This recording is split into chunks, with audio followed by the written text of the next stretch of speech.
Sempre fui alguém que se energizava com comemorações. Ver rostos sorridentes e escutar gargalhadas sinceras me trazia uma sensação de plenitude indescritível. Quando meu aniversário se aproximou naquele ano específico, decidi organizar algo memorável. Planejei meticulosamente uma noite repleta de jogos e diversão com meus entes queridos. Um encontro familiar que eu esperava fosse inesquecível. Jamais poderia imaginar, entretanto, que aquela data marcaria o início de uma jornada que transformaria minha existência de maneira irreversível. A reunião familiar iniciou-se de forma despretensiosa. Meu pai, minha irmã caçula Elisa, minha avó paterna e alguns parentes mais distantes se reuniram para celebrar mais um ciclo completado em minha vida. Após o trágico incidente que vitimou minha mãe, todos faziam um esforço visível para manter o ambiente leve e descontraído. O jardim estava ornamentado com balões coloridos. Havíamos instalado uma pequena piscina para as crianças e cada mesa estava repleta de petiscos variados, cuidadosamente preparados. O cenário parecia perfeito e todos, inclusive eu, demonstravam genuína felicidade. Adormeci naquela noite com uma tranquilidade que não experimentava há muito tempo. Na manhã seguinte, despertei cedo, determinado a organizar o espaço antes que meu pai retornasse de seu turno no trabalho. Queria surpreendê-lo, poupando-o do trabalho adicional de lidar com os resquícios da festa. Enquanto Elisa se ocupava da louça na cozinha, assumi a responsabilidade de remover as decorações do pátio. A maioria dos balões já havia murchado, mas um em particular capturou minha atenção. Era um balão acinzentado que destoava completamente do ambiente, preso ao teto da varanda. Curiosamente, não se tratava de um dos itens que havíamos adquirido para a decoração, pois optamos por cores vibrantes que transmitissem alegria e festividade. Aquele balão cinzento parecia um elemento estranho, deslocado do contexto. Inicialmente tentei ignorá-lo, mas uma sensação perturbadora me invadiu. Era como se aquele objeto inanimado estivesse me observando, estudando meus movimentos. Impulsivamente, recolhi algumas pedras do jardim e comecei a arremessá-las na direção do balão, determinado a derrubá-lo. No instante em que a primeira pedra atingiu o teto, um estrondo ensurdecedor ecoou pelo ambiente, seguido pelo desabamento parcial da cobertura da varanda. O horror verdadeiro, porém, veio quando percebi que minha avó havia saído para investigar o barulho das pedras sendo arremessadas. Quando o telhado cedeu, ela estava diretamente sob a estrutura. Meus olhos se arregalaram ao vê-la imóvel sob os escombros. Corri desesperadamente em sua direção, mas percebi imediatamente que era tarde demais. Enquanto erguia minhas mãos em desespero, ouvi o grito agudo de Elisa vindo da porta e, naquele exato momento, avistamos meu pai paralisado na entrada. Após segundos que pareceram uma eternidade, ele correu para se ajoelhar ao lado de minha avó. Jamais havia presenciado meu pai chorar com tal intensidade, e aquela visão dilacerou meu coração. Uma culpa avassaladora tomou conta de mim, mas no fundo sabia que o verdadeiro responsável era aquele maldito balão cinzento no telhado. Elisa me pediu para entrar e chamar socorro. Mas qual seria o propósito de uma ambulância quando era evidente que nada poderia ser feito? Após o incidente, o balão desapareceu temporariamente, ressurgindo apenas alguns dias depois. Esforcei-me para manter a compostura, principalmente por Elisa. Estávamos devastados pela perda de nossa mãe poucos meses antes, e agora nossa avó, ambas vítimas de acidentes trágicos. Minha irmã tinha apenas 16 anos e já havia enfrentado a perda das duas figuras femininas mais importantes em sua vida. Tentei ser seu porto seguro, certificando-me de que ela estivesse amparada emocionalmente. Meu pai e eu decidimos remover os destroços da varanda e iniciar os reparos necessários. Foi então que avistei novamente o balão maldito. Ele havia se desprendido do teto e agora flutuava lentamente pela residência.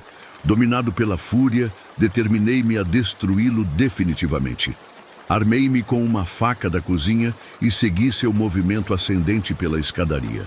Ao passar pelo quarto de Elisa, notei que a porta estava fechada. Questionei-me como aquele balão poderia ter acessado o cômodo. Subitamente, um grito aterrorizante ecoou do interior. Movido pela urgência, abri a porta violentamente e me deparei com Elisa convulsionando no piso. Faíscas emanavam de um fio elétrico exposto em seu criado mudo, que havia entrado em contato com sua vestimenta, iniciando um pequeno incêndio. Tentei socorrê-la, mas a corrente elétrica ainda percorria seu corpo. Utilizando uma coberta, consegui finalmente extinguir as chamas, apenas para constatar que ela não apresentava sinais vitais. Nesse instante, percebi meu pai adentrando o quarto, visivelmente alarmado. Entretanto, minha atenção foi imediatamente capturada pelo balão que, como em um ato de zombaria, flutuava calmamente pelo corredor. Observei meu pai correndo desesperadamente para buscar seu telefone e contatar os serviços de emergência. Foi quando notei que o balão começou a segui-lo. Naquele momento, compreendi as intenções nefastas daquele objeto aparentemente inofensivo. Corri em sua direção, ainda empunhando a faca, determinado a destruí-lo antes que causasse mais sofrimento. Apesar de meu esforço, não consegui alcançá-lo a tempo. O balão pareceu empurrar meu pai, que perdeu o equilíbrio e rolou escada abaixo. Quando cheguei ao patamar inferior, encontrei-o em uma posição antinatural, com um filete de sangue escorrendo de sua cabeça. Minha raiva intensificou-se exponencialmente. Determinado a eliminar aquela presença maligna, lancei-me sobre o balão e o apunhalei repetidamente. Surpreendentemente, a lâmina ricocheteou em sua superfície, como se encontrasse resistência sobrenatural. O balão, então, se deslocou em direção ao meu dormitório. A fúria que me consumia era indescritível. Estava convicto de que aquele objeto era o responsável por todas as tragédias recentes e que sua presença em meu quarto representava um desafio direto. Ao adentrar o cômodo, avistei o balão novamente preso ao teto, semelhante à primeira vez que o notei na varanda. Posicionei uma cadeira estrategicamente e subi para alcançá-lo, determinado a estourá-lo definitivamente. Em meu desespero, perdi o equilíbrio e minha cabeça colidiu violentamente contra a extremidade de minha cômoda. A inconsciência me envolveu instantaneamente. Quando recuperei a consciência, encontrava-me em uma maca na entrada de minha residência. 2 oficiais de polícia conversavam próximos a mim, enquanto uma equipe forense removia 2 corpos do interior. Lágrimas brotaram involuntariamente quando compreendi que meu pai e Elisa não haviam sobrevivido. Os policiais iniciaram um interrogatório e relatei detalhadamente os eventos relacionados ao balão misterioso que inexplicavelmente havia desaparecido. A maneira como os oficiais trocaram olhares significativos antes de me algemar revelou sua incredulidade. Apesar de minhas inúmeras tentativas de explicar o ocorrido, persistiram na acusação de que eu era o responsável pela morte de toda a minha família, incluindo minha mãe. Tal alegação era absurda e incompreensível para mim, pois jamais causaria dano aos meus entes queridos. Pelo contrário, minha única intenção era protegê-los daquele balão amaldiçoado que parecia determinado a destruir minha existência. Atualmente, encontro-me internado em uma instituição psiquiátrica, onde recebo acompanhamento terapêutico bissemanalmente. Mantenho-me isolado dos demais pacientes por determinação médica.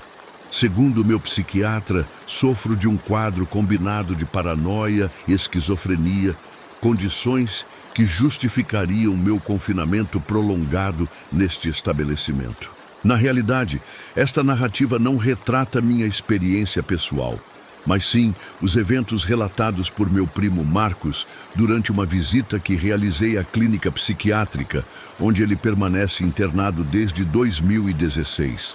Marcos foi responsável pelo homicídio de sua avó, seu pai e sua irmã na mesma semana.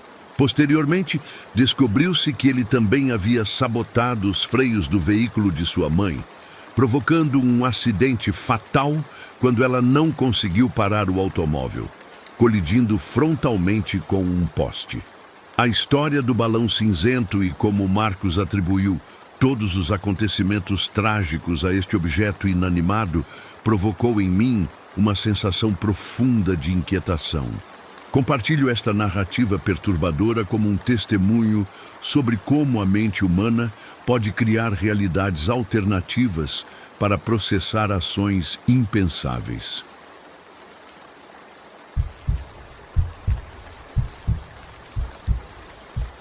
Era apenas mais um dia na escola de música, com o recital de primavera se aproximando em questão de dias. A tensão pairava no ar, como uma névoa densa, envolvendo cada um de nós, enquanto nos preparávamos para o evento que marcaria o semestre.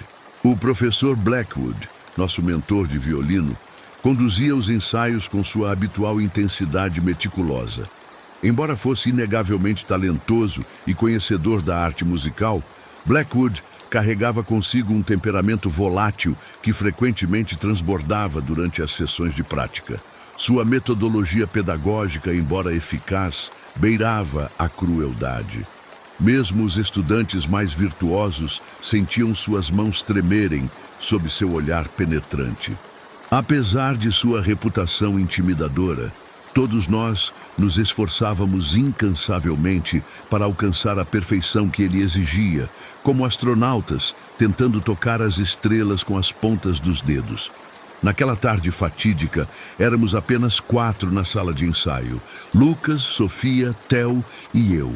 O ambiente estava carregado de apreensão, enquanto Blackwood nos repreendia severamente, insistindo que nossa dedicação estava aquém do necessário para uma apresentação digna. A sala de prática, com suas paredes revestidas de painéis acústicos, parecia uma câmara de pressão prestes a explodir. "Por que ele parece tão furioso conosco hoje?" sussurrei para Sofia durante uma breve pausa. "Não acho que seja pessoal." Ela respondeu com sabedoria, além de seus anos. "Ele está travando suas próprias batalhas internas e nós somos apenas o alvo conveniente para sua frustração." "Ótima motivação", murmurei ironicamente. Nesse exato momento, a porta da sala de ensaio foi aberta com violência, batendo contra a parede com um estrondo que reverberou como uma nota dissonante. Blackwood entrou como uma tempestade, sem qualquer saudação ou preâmbulo, indo diretamente ao ataque verbal. Sua voz ressoou pela sala como o trovão que precede o desastre. "Vocês estão desperdiçando meu tempo precioso. Será que realmente se importam com essa apresentação? Tem alguma consideração pela arte que estão tentando executar?" Nenhum de nós ousou responder. Qualquer palavra seria como jogar combustível em uma fogueira já descontrolada. Blackwood percorreu a sala lentamente, examinando cada um de nós com olhos que pareciam dissecar nossa alma musical. Então, deteve-se abruptamente diante de Sofia. "Execute a passagem de abertura, agora." As mãos delicadas de Sofia tremiam visivelmente quando ela posicionou o violino sob o queixo. As primeiras notas fluíram corretamente, mas um pequeno deslize do arco foi suficiente para desencadear a fúria de Blackwood. "Deplorável! Você ousa se considerar uma musicista? Comece novamente." Sofia tentou uma segunda vez, mas sua confiança já havia sido estilhaçada como cristal ao chão. O silêncio que se seguiu era denso, nenhum de nós ousando respirar profundamente. Blackwood então voltou sua atenção para Lucas. "Talvez um de vocês consiga demonstrar alguma competência. Lucas, sua vez", rugiu ele, as palavras saindo como lâminas afiadas. Naquele dia, nosso professor parecia possuído por demônios invisíveis, muito além de seu habitual temperamento explosivo. Havia algo verdadeiramente perturbador em sua presença. Lucas hesitou momentaneamente, quase paralisado pela intimidação, antes de finalmente posicionar seu instrumento. Conseguiu avançar mais que Sofia na partitura, mas também cometeu um erro técnico significativo. A frustração de Blackwood atingiu proporções catastróficas. Com um movimento violento, golpeou sua batuta contra o piano com tanta força que o fino bastão de madeira partiu-se ao meio. Basta, vocês são todos absolutamente inúteis, completamente incompetentes, vociferou ele, deixando-nos atônitos com a intensidade de sua explosão. A sala mergulhou em um silêncio opressivo, mas o verdadeiro horror estava apenas começando. Para nosso completo terror, Blackwood enfiou a mão em sua maleta e extraiu um revólver reluzente. Se não levarem a sério esta arte, vou garantir que ensaiem até a perfeição ou enfrentem as consequências do fracasso, declarou com uma frieza que congelou nosso sangue. Trocamos olhares aterrorizados, incapazes de processar a realidade que se desenrolava diante de nós. Está brincando, professor? Questionou Theo, sua voz traindo o choque que todos compartilhávamos. O olhar intenso e perturbado de Blackwood foi resposta suficiente. Peguem seus instrumentos e toquem, ordenou com os dentes cerrados, sua mão empunhando a arma com uma firmeza assustadora. Começamos a tocar, tremendo incontrolavelmente, enquanto ele nos observava com o revólver apontado alternadamente para cada um de nós. O terror era palpável, como uma presença maligna na sala. Este homem havia claramente ultrapassado os limites da sanidade, e cada aspecto de seu comportamento sinalizava perigo iminente. Cada erro musical era punido com gritos, ameaças ou o som metálico do revólver sendo engatilhado. Meus dedos doíam de tensão e minha visão ficava intermitentemente embaçada pelas lágrimas que se acumulavam. Todo o meu ser implorava para fugir daquele pesadelo, mas estávamos presos naquela sinfonia macabra. O medo coletivo tornava impossível qualquer execução decente.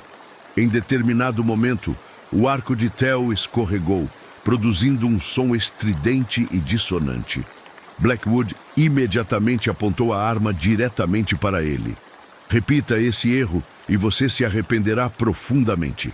Permanecemos paralisados, trocando olhares desesperados, incapazes de articular qualquer reação. Foi então que Sofia, com uma coragem surpreendente, agiu decisivamente. Com um movimento ágil e preciso, agarrou uma estante de partitura pesada e a arremessou contra o braço armado de Blackwood, fazendo o revólver voar pelo ar. Theo, percebendo a oportunidade criada, lançou-se em direção à arma, mas Blackwood o interceptou. Ambos caíram ao chão, engajados em uma luta desesperada pelo controle da arma. Incapaz de permanecer inerte, utilizei meu próprio violino como arma improvisada, golpeando as costas de Blackwood. Seu grito de dor proporcionou a Theo os segundos cruciais para apoderar-se do revólver. Blackwood levantou-se cambaleante, seu rosto contorcido numa máscara de fúria e descontrole. Vocês pagarão caro por isso, ameaçou com voz entrecortada. Antes que pudesse avançar, Theo apontou a arma em sua direção. Não se mova, não me force a usar isto. O silêncio tomou conta da sala, interrompido apenas por nossas respirações ofegantes, até que Sofia, com presença de espírito admirável, pegou seu telefone e contatou as autoridades. Em minutos que pareceram eternos, policiais invadiram a sala e dominaram Blackwood, que surpreendentemente não ofereceu resistência. Seus olhos, porém, queimavam com uma mistura perturbadora de ódio e insanidade enquanto era escoltado para fora. Quando finalmente o colocaram na viatura policial, a realidade da situação começou a se assentar. Abraçamo-nos, permitindo que as lágrimas reprimidas fluíssem livremente. O que acabou de acontecer? Questionou Lucas, ainda tentando processar os eventos surreais. A investigação subsequente revelou aspectos sombrios da vida de Blackwood. Ele enfrentava uma espiral de fracassos pessoais. Seu casamento havia desmoronado, perdera a guarda dos filhos em um processo judicial amargo. e chegara àquela manhã sob influência de substâncias ilícitas, portando uma arma carregada sem qualquer tentativa de disfarçar suas intenções perturbadoras. A escola de música tentou abafar o incidente para preservar sua reputação imaculada, mas os rumores se espalharam como fogo em palha seca. A carreira de Blackwood foi completamente destruída, e nós 4 retornamos às aulas após um breve período de recuperação. Lucas e Sofia eventualmente conseguiram retomar seus estudos musicais, mas Theo e eu abandonamos a música, incapazes de superar o trauma vivenciado. Tivemos a sorte de sobreviver, embora para mim essa sobrevivência trouxesse seu próprio fardo. Nunca mais consegui tocar. Cada vez que olhava para um violino, revivia o rosto transtornado de Blackwood. Ouvia suas ameaças e sentia o terror daquela tarde ressurgir com força renovada. Decidi deixar a escola de música, abandonando tudo que havia construído até então. A música, que outrora fora minha paixão e refúgio, transformou-se na lembrança de um pesadelo que eu desesperadamente desejava esquecer. O trauma persistiu por anos, infiltrando-se em cada recanto de minha consciência. Ocasionalmente, ainda me pergunto o que teria acontecido se Sofia não tivesse demonstrado aquela coragem extraordinária. Teria Blackwood realmente concretizado suas ameaças? Nunca saberei com certeza, mas considerando seu estado mental naquele dia, estou convencido de que estávamos a meros momentos de uma tragédia ainda maior. A música pode curar almas, mas naquele dia, nas mãos de um homem quebrado, quase se tornou o instrumento de nossa destruição.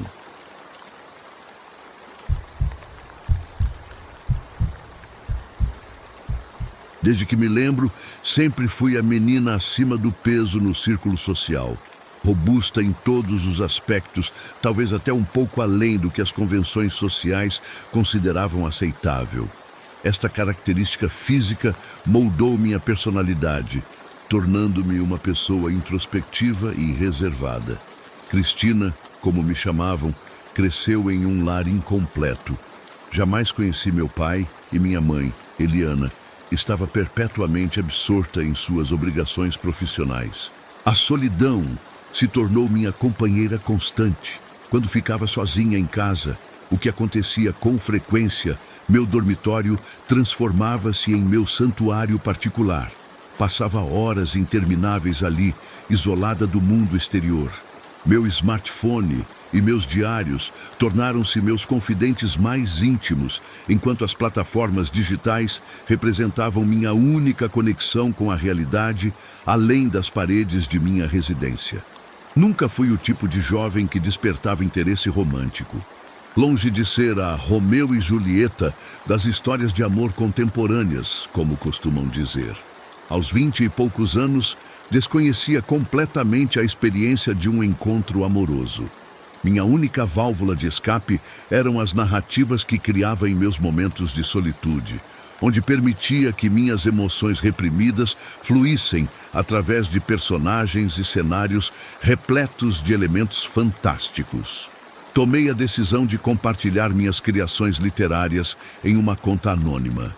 Jamais considerei que o mundo merecia conhecer minha verdadeira essência.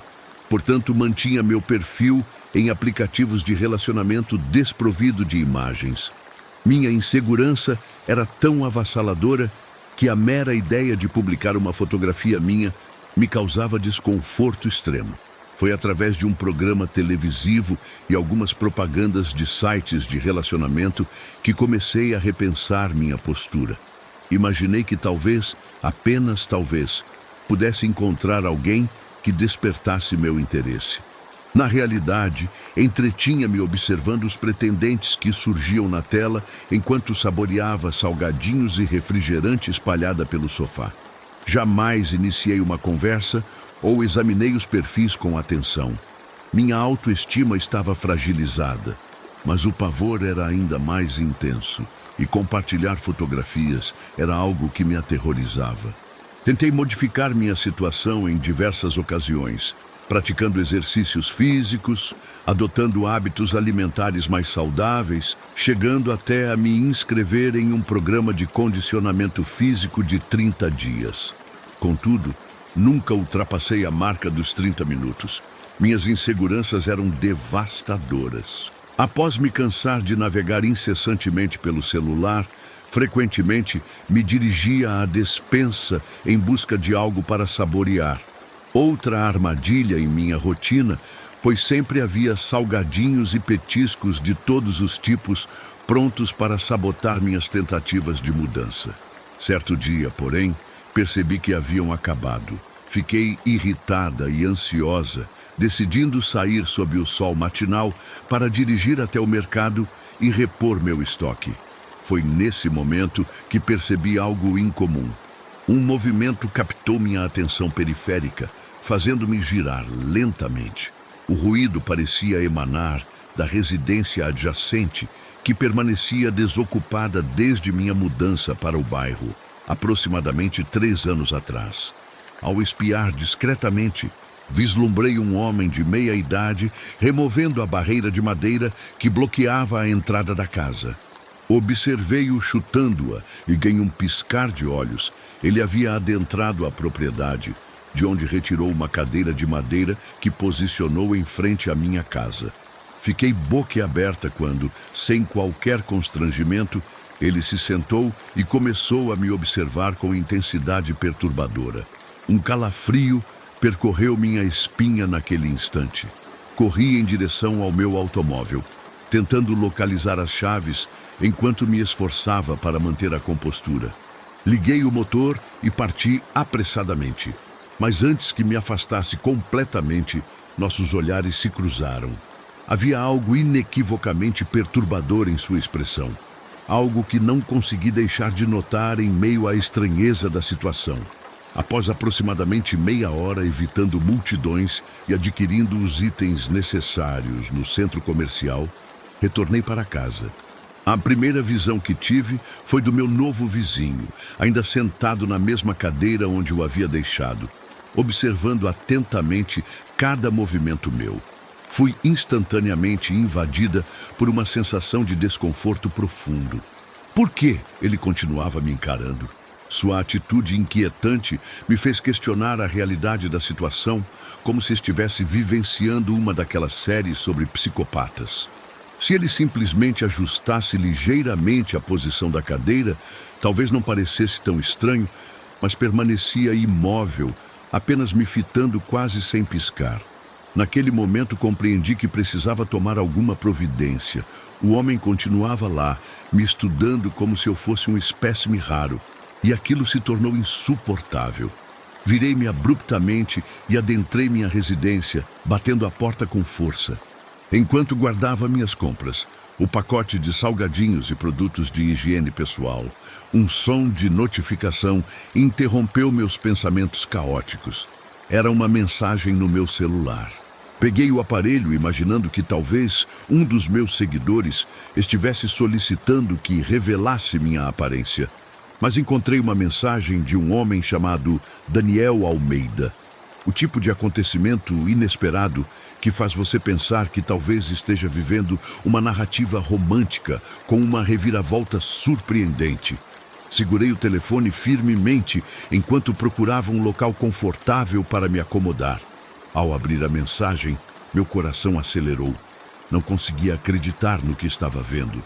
Seu perfil parecia materializado diretamente dos meus sonhos. Alto, moreno, elegante e atraente, com uma postura que me deixou sem fôlego. O único aspecto que não correspondia às minhas preferências era a ausência de barba, já que sempre apreciei homens barbudos. Mas isso era um detalhe insignificante diante do conjunto. Respondi com um simples olá, e ele replicou quase instantaneamente com palavras tão lisonjeiras que me fizeram sorrir. Como está, linda? Achei peculiar que ele me chamasse assim, especialmente considerando que meu perfil não continha nenhuma fotografia. Respondi: acredito que as pessoas mais interessantes tendem a se esconder por trás de portas fechadas, receosas de atrair demasiada atenção. ambos rimos e continuamos conversando ininterruptamente, dia e noite. Ele nunca solicitou uma fotografia minha, o que apenas intensificou minha curiosidade. Durante 2 semanas, abandonei completamente minha rotina de escrita, esquecendo-me até mesmo dos meus seguidores, mas isso havia se tornado irrelevante. Estava completamente absorvida por ele. Finalmente, chegou o momento de nos encontrarmos pessoalmente. Ele perguntou se eu gostaria de conhecê-lo, e respondi afirmativamente, sem hesitação. Daniel me alertou que talvez não correspondesse exatamente às minhas expectativas, mas assegurei-lhe que era precisamente o que eu desejava. Combinamos de nos encontrar em um restaurante na Avenida dos Pinheiros, às 20 horas. Perfeito! Exclamei entusiasticamente, e ele respondeu com diversos emojis de coração. Passei a tarde inteira dançando ao som de Marília Mendonça e redigindo uma história sobre um amor verdadeiro que finalmente se concretizaria. Quando finalmente chegou o momento de me arrumar, escolhi um deslumbrante vestido carmesim que me conferiu uma sensação de autoconfiança inédita. Contudo, ao me preparar para sair, deparei-me com o meu vizinho, que aparentemente estivera aguardando do lado de fora durante todo esse tempo. Fiquei imediatamente alarmada e emiti um grito involuntário. "O que está fazendo aqui?" indaguei, sentindo-me extremamente desconfortável. Ele simplesmente respondeu que gostaria de pegar minha lanterna emprestada, pois a dele havia se danificado. Pedi-lhe que aguardasse um momento. Entrei novamente, localizei a lanterna e entreguei-a a ele. Enquanto ele caminhava vagarosamente em direção à sua residência com minha lanterna em mãos, acomodou-se novamente naquela cadeira inquietante em frente à minha casa. Determinada a não permitir que ele arruinasse minha noite especial, tranquei a porta, entrei rapidamente em meu automóvel e parti. Ao chegar ao restaurante, avistei Daniel sentado sozinho em uma mesa circular no centro do estabelecimento. Ele já havia chegado e aparentemente reservado o local inteiro para aquela noite. Os garçons me observaram com certa estranheza, mas não dei muita importância, dominada pelo nervosismo e timidez enquanto me aproximava dele. Quando finalmente me viu, a maneira como me observou, como se estivesse avaliando uma espécie exótica, provocou em mim uma mistura de excitação e ansiedade. "Sei que não sou o que você esperava", confessei. E ele respondeu prontamente: "Não, você é perfeita. Você é exatamente o que eu procurava." Embora seu tom não demonstrasse emoção, seu olhar era intenso e penetrante. Finalmente nos sentamos à mesa e conversamos com algum nervosismo, mas percebi que ele jamais sorria ou manifestava qualquer emoção, o que começou a me preocupar. "Você é algum tipo de assassino robótico?" brinquei, erguendo uma taça de vinho. Ele respondeu: "Não, não sou isso", de uma maneira tão séria e perturbadora que me causou arrepios. Apesar da atmosfera estranha, decidi prosseguir. "Gostaria de ir para um lugar mais reservado?" sugeri, e ele aceitou prontamente. Levantamo-nos, e antes que eu percebesse, estávamos em meu carro, e em um instante chegamos à minha residência. Antes de fazer qualquer movimento, beijei-o antes de entrarmos. Naquele momento, porém, uma luz intensa nos iluminou e percebi que era meu vizinho. Quase desfaleci novamente ao vê-lo. "Que diabos é isso?" questionou Daniel. "Apenas meu vizinho, ignore-o", respondi, tentando não refletir sobre o quão bizarra era toda aquela situação. Enquanto caminhávamos pela garagem, não pude evitar a sensação de estarmos sendo observados. Foi um momento desconcertante, mas inicialmente não dei muita importância. Ao chegarmos em casa, Daniel pediu que apagasse as luzes, o que fiz prontamente. Em seguida, senti uma mão envolver minha cintura, emiti um gemido nervoso e ele riu de minha reação. Rapidamente nos encontramos no quarto e tudo foi extraordinário, superando minhas expectativas. Após uma noite memorável, adormecemos nos braços um do outro. No meio da noite, um ruído sutil me despertou, suficientemente audível para me deixar em estado de alerta. Sentei-me na cama para ouvir melhor. Tentei despertar Daniel, sacudindo-o gentilmente, mas ele parecia estar em sono profundo. Continuei atenta aos sons, que se tornaram mais nítidos, passos se aproximando. Notei a porta se abrindo lentamente e meu coração disparou enquanto tentava me adaptar à escuridão do quarto. Procurava algo que pudesse utilizar como arma, mas antes que pudesse reagir, o suor já escorria por minha testa. Subitamente, distingui uma silhueta escura parada à porta, e as lágrimas começaram a brotar quando o reconheci ao acender a luz do quarto. O que vi me deixou paralisada. Era meu vizinho empunhando uma arma. O homem nos fitou ameaçadoramente enquanto Daniel ainda despertava com expressão confusa. Sem hesitação, meu vizinho apontou a arma para ele e ordenou que levantasse as mãos e saísse da cama. Daniel obedeceu, mesmo vestindo apenas roupa íntima, mas em um movimento rápido conseguiu golpear a mão do vizinho, fazendo a arma cair. Naquele instante, iniciou-se uma luta feroz, elevando minha ansiedade ao extremo. Saltei da cama, tentando me cobrir com o edredom, enquanto observava aterrorizada o embate violento. A luta foi intensa, mas em determinado momento o vizinho conseguiu vantagem, ferindo Daniel no ombro com uma faca. Nesse exato instante, comecei a ouvir sirenes aproximando-se velozmente, e em segundos minha residência estava repleta de policiais. Desconhecia quem os havia chamado, mas senti imenso alívio com sua chegada. No entanto, para minha absoluta perplexidade, não foi meu vizinho que detiveram, mas sim Daniel. Tentei explicar aos policiais que estavam prendendo a pessoa errada, mas um deles me disse: "Acredite, senhorita, estamos detendo o homem correto." Descobri posteriormente que Daniel era, na realidade, um assassino em série que a polícia vinha rastreando há tempos. Este homem havia assassinado 3 outras mulheres com características semelhantes às minhas. Mulheres com sobrepeso. Ele utilizava sempre o mesmo método. Perseguia-as, depois as procurava na internet e as seduzia. Após relacionar-se intimamente com elas, as assassinava. Era como um jogo perverso para ele. Meu vizinho era, na verdade, um policial disfarçado que aguardava o momento oportuno para capturá-lo.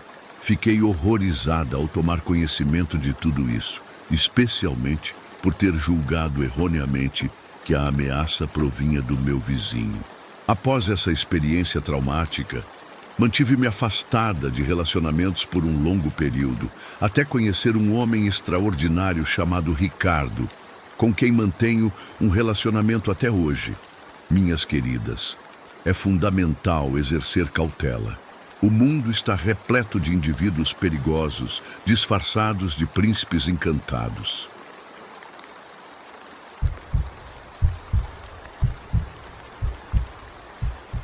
Senti falta do meu antigo supervisor, Renato, novamente.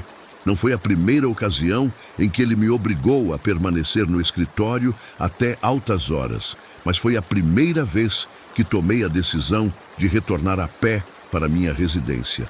Meu celular exibia apenas 5% de carga restante, tornando a solicitação de um transporte por aplicativo praticamente inviável. Então, reuni toda a minha coragem e iniciei minha jornada através da escuridão urbana.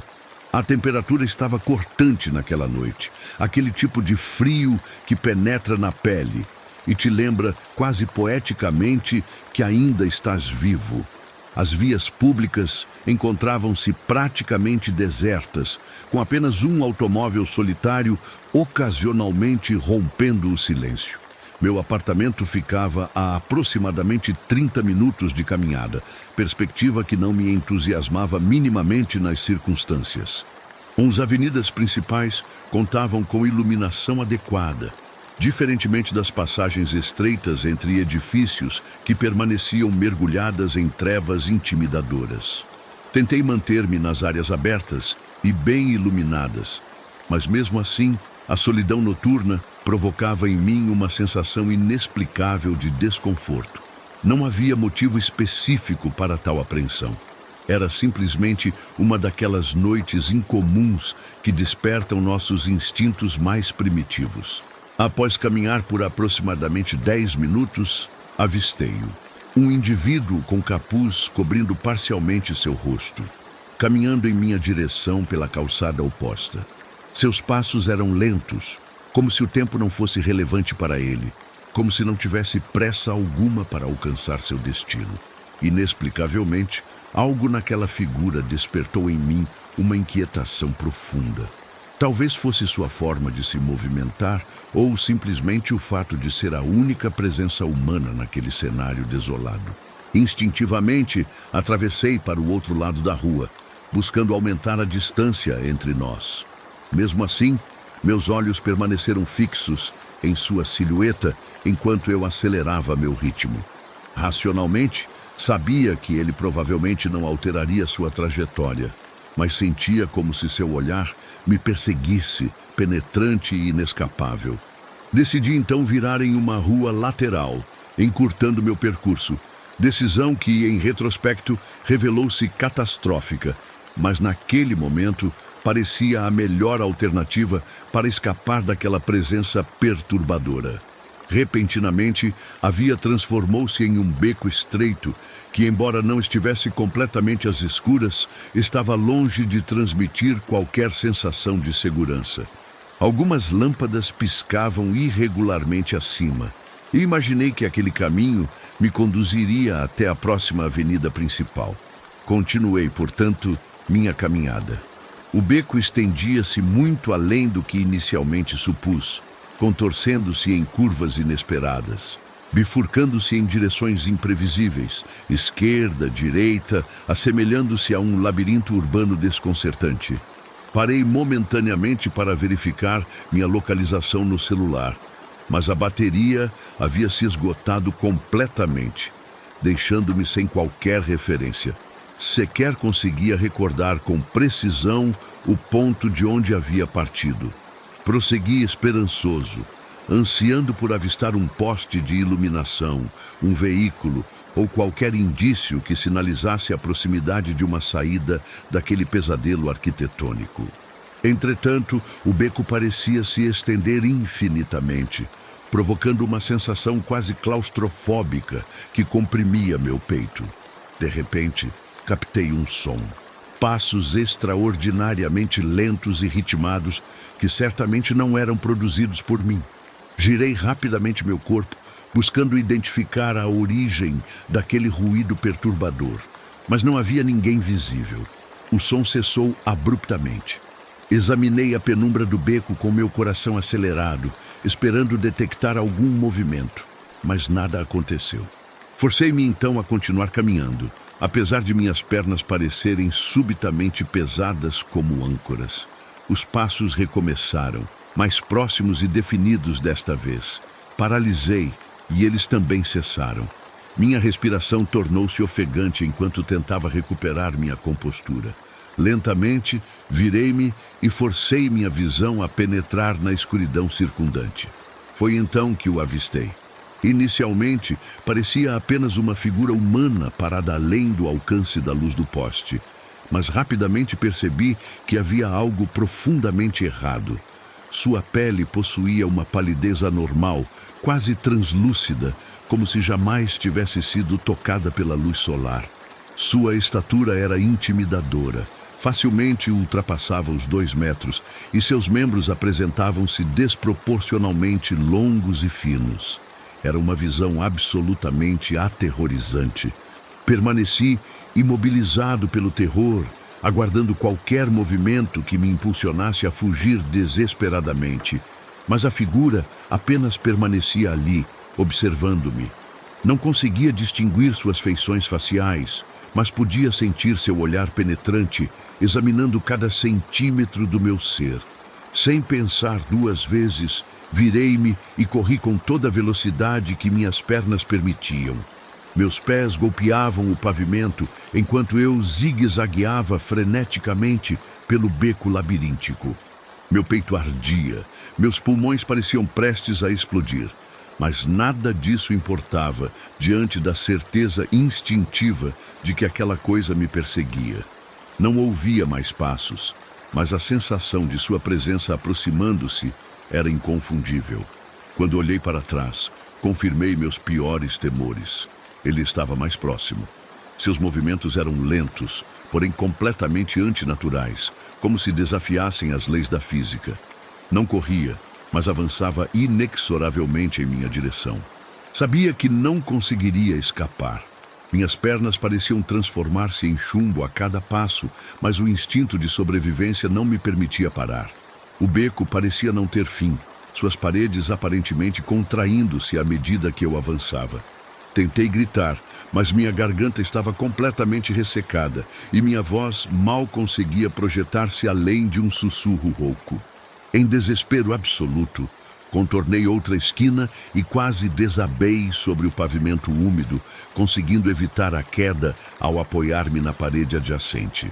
Olhei novamente para trás e constatei que a criatura estava ainda mais próxima. Sua cabeça inclinava-se ligeiramente enquanto se movia, e seu rosto, se é que poderia ser chamado assim, era completamente liso e desprovido de características, como uma escultura inacabada em argila pálida. Meu coração batia tão violentamente que parecia prestes a romper meu peito. Apenas a adrenalina mantinha meu corpo em movimento. Tropecei ao tentar continuar minha fuga desesperada, virando na próxima esquina apenas para sentir como se estivesse retornando ao mesmo ponto, preso em um circuito infinito de horror. Foi então que ouvi um som gutural indescritível. Não era um rosnado animal, nem uma voz humana, mas algo perturbadoramente intermediário que enviou calafrios por toda a minha espinha. Aquela coisa estava me provocando, deleitando-se com minha angústia, transformando meu terror em uma forma perversa de entretenimento. Nesse momento, minhas pernas cederam momentaneamente e caí sobre meus joelhos, ofegante, encontrando dificuldade crescente para respirar. Podia sentir a criatura aproximando-se, o ar ao meu redor, subitamente tornando-se gélido. Em um último ato de desespero, levantei-me e agarrei um cano metálico quebrado que jazia próximo. Tremia incontrolavelmente, mas virei-me para enfrentar o que quer que fosse aquilo. Não tinha mais escolha. A fuga havia se revelado inútil. A criatura estava agora diretamente à minha frente, sua figura imponente ligeiramente inclinada, enquanto me observava com uma curiosidade macabra. Ergui o cano com toda a força que consegui reunir e minha voz trêmula ordenou que se afastasse, mas ela não recuou.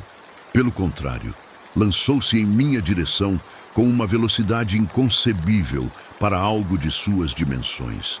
Tentei atingi-la com o cano, aplicando toda a minha força no golpe que impactou seu braço com violência. O som produzido foi nauseante. Metal contra algo que deveria ser osso, mas não parecia reagir como matéria orgânica. A criatura não demonstrou qualquer sinal de dor ou hesitação.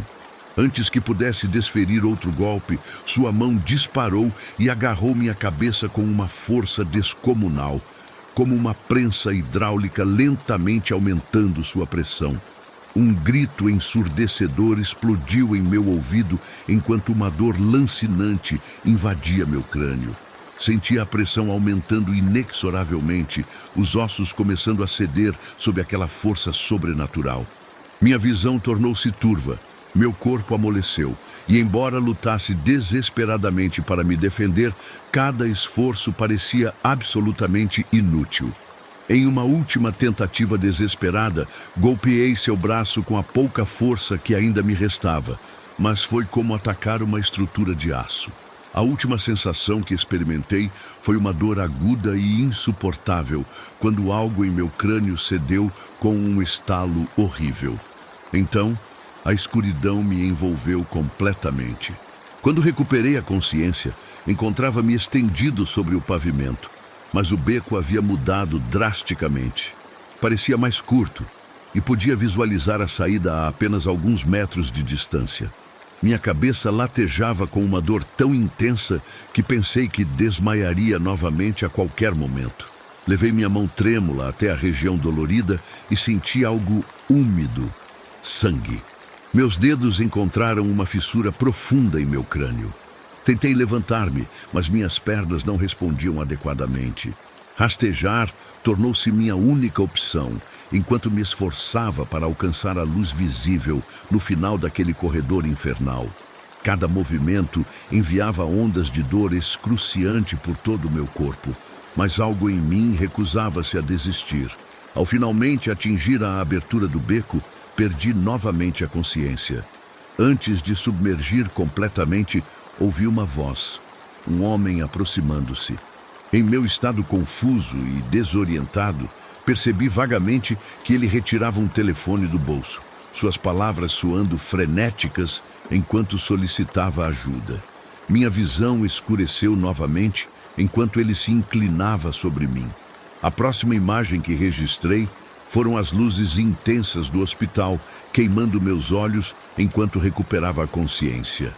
Minha cabeça estava envolta em espessas bandagens e nem mesmo os potentes analgésicos conseguiam mitigar a dor lancinante que me dominava. Uma enfermeira entrou para fazer perguntas, mas eu não tinha respostas concretas para oferecer. O que poderia dizer? Que uma entidade sobrenatural havia esmagado meu crânio em um beco que aparentemente não deveria existir? Quem acreditaria em tal narrativa absurda?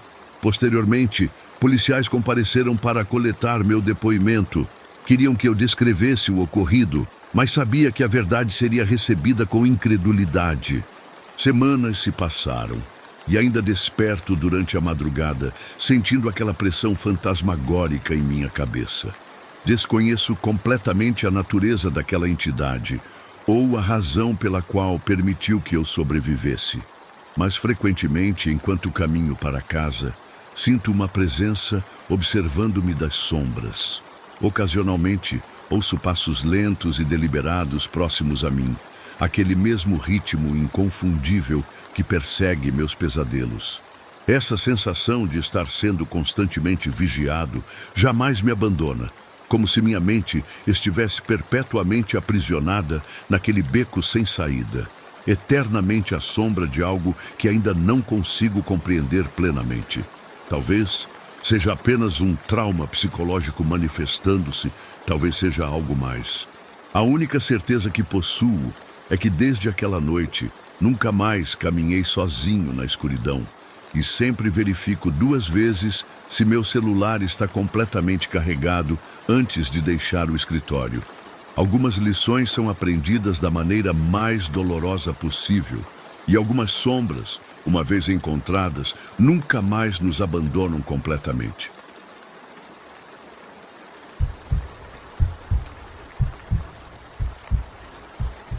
Era noite de Halloween e eu, junto com minhas amigas Lena e Camila, tínhamos planejado uma saída especial. Optei por me caracterizar como felina noturna, enquanto Lena escolheu se vestir como Arlequina Carmesim e Camila como Amazona Guerreira. Nosso destino era o Geleira, uma casa noturna badalada no coração da cidade que promovia uma festa espetacular para celebrar a data. A estratégia para aproveitar a noite era perfeita para jovens de 20 anos como nós. O local garantia música envolvente, bebidas refrescantes e, acima de tudo, momentos de pura diversão. Já havíamos deixado para trás aqueles tempos de infância, quando batíamos de porta em porta pedindo doces ou travessuras. Agora, nossas celebrações tinham outro formato. Embarcamos em um táxi, rindo descontraidamente, enquanto o motorista nos brindava com comentários peculiares, constantemente nos observando pelo retrovisor, o que apenas intensificava nossas risadas. Ao chegarmos ao Geleira, nos deparamos com uma multidão impressionante. Passamos algum tempo tentando decifrar as fantasias das pessoas que transitavam pela entrada do clube. Particularmente, eu estava em êxtase, pois diferentemente de Lena e Camila, que não eram tão entusiastas do universo fantástico, eu conseguia reconhecer várias referências. Entre as fantasias, avistei um rapaz caracterizado como Capitão Morgan. Seu chapéu tricórnio insistia em escorregar, proporcionando uma cena cômica. Após várias tentativas frustradas, ele finalmente desistiu e passou a segurar o acessório nas mãos, com uma expressão visivelmente contrariada. Após conseguirmos nossas bebidas, nos dirigimos à pista de dança. Foi nesse momento que presenciei algo que me causou profundo desconforto. Um indivíduo comportando-se de maneira extremamente invasiva com uma jovem. Não consegui disfarçar minha repulsa e lancei-lhe um olhar de desaprovação. Continuamos dançando e aproveitando a atmosfera festiva. A noite transcorria sem grandes acontecimentos. Alguns rapazes tentaram se aproximar para conversar, mas recusamos educadamente. Havíamos combinado que aquela seria uma noite exclusivamente para nós três. Um momento para esquecer o estresse acadêmico e desfrutar da companhia umas das outras. Em determinado instante, um rapaz fantasiado de cavaleiro medieval esbarrou em Camila, movendo-se de forma estranha e afastando-se sem qualquer pedido de desculpas. "Que falta de educação!" exclamou Camila, visivelmente irritada. Enquanto eu me dirigia ao bar para buscar mais uma rodada de bebidas, Lena tentava acalmar nossa amiga. Logo retornamos à pista, dançando e rindo com expressões de genuína satisfação. Entretanto, nossa alegria foi interrompida quando alguém empurrou Lena deliberadamente, provocando nossa indignação imediata. "Vocês não enxergam por onde andam?" Bradamos em uníssono, apontando para o indivíduo que havia causado o incidente. Lena, com a voz carregada de ameaça e ligeiramente desequilibrada pelos efeitos do álcool, aproximou-se dele questionando: "Como você me chamou?" Minha coragem esvaiu-se instantaneamente e tentei recuar, puxando minhas amigas comigo. Mas elas permaneceram imóveis, dominadas pela raiva. Continuamos a confrontar verbalmente o homem fantasiado de palhaço sinistro, insistindo que ele deveria se desculpar. Subitamente, aquele indivíduo perturbado sacou uma arma que mantinha escondida na cintura. Tudo aconteceu em fração de segundos. Camila gritou e recuou bruscamente, colidindo comigo, e ambas caímos ao chão. O ambiente transformou-se em caos absoluto, com pessoas tentando entender o que estava acontecendo. Quando avistaram a arma, o pânico se instaurou. O palhaço sinistro agarrou Lena, posicionando a arma contra sua têmpora. O rosto dela perdeu completamente a cor, enquanto lágrimas escorriam por suas faces. Definitivamente, não estava representando bem a Arlequina Carmesim naquele momento.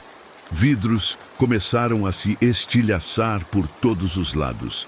Pessoas corriam desesperadamente, como se o estabelecimento estivesse prestes a desabar. Eu me encontrava paralisada, sem saber como reagir.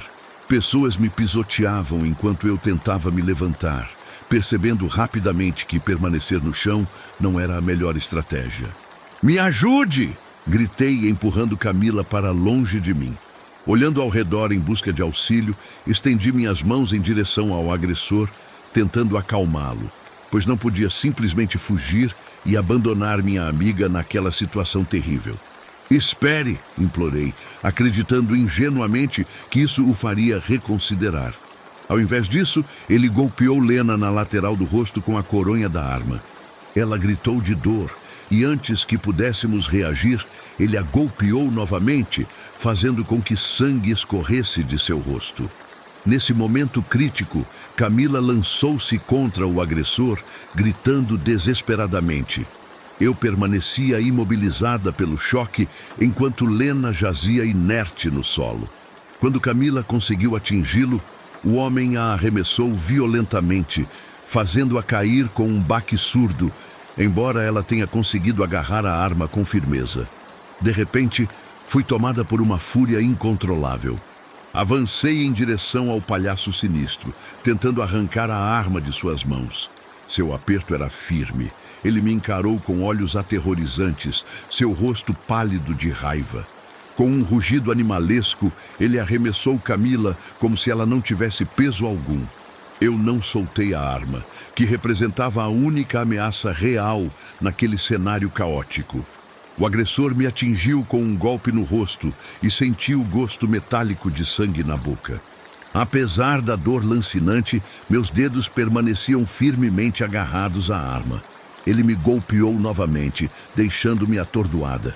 Em meio à luta desesperada, acidentalmente puxei o gatilho. O disparo ecoou pelo ambiente. O recuo da arma fez com que o agressor perdesse o equilíbrio. Ele claramente não esperava por isso.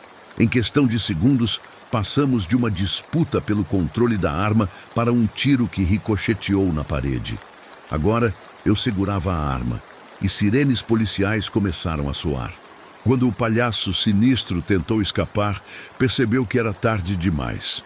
2 policiais invadiram o local e o imobilizaram rapidamente. Ele não teve chance contra os agentes, que o algemaram em questão de instantes. Após o incidente, Lena, Camila e eu fomos encaminhadas ao hospital.